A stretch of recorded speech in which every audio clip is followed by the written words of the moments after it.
शक।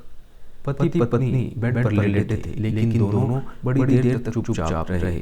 इस पर पत्नी ने सोचा, ये शायद मुझसे बात नहीं कर रहे।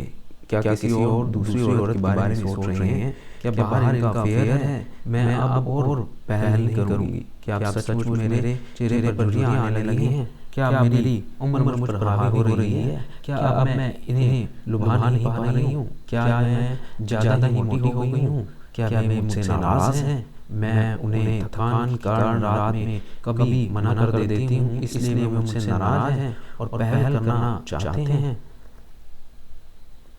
पत्नी की सोच और गंभीर हो गई। वह सोचने लगी, मुझे बच्चों को सुबह जल्दी स्कूल के लिए तैयार करना होता है और फिर घर के काम भी तो देर रात तक खत्म करने होते हैं, इसलिए कभी मैं इन्हें मना कर देती हूँ, लेकिन मेरी परेशानी कौन समझेगा?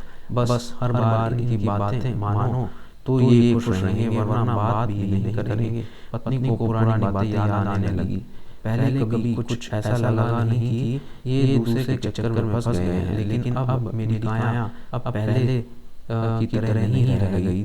तो हो सकता हो कि इनके ऑफिस में किसी औरत ने इन पर डोरे डाले हों और ये उनके चक्कर में आ गए हों। पुरुष का क्या है, वह तो बाहर कुछ भी कर सकता है। स्त्री के लिए तो घर का काम, बच्चे संभालना, उनके स्कूल की जिम्मेदारी और भी कई काम होते हैं। उस पर अगर रात में इन्हें मना कर दो तो एक के बाद एक कई ख्याल पत्नी के मन में आ रहे थे और बहुत सारी शंकाओं से उसका दिल बैठा जा रहा था। दूसरी तरफ पति सोच में डूबा था।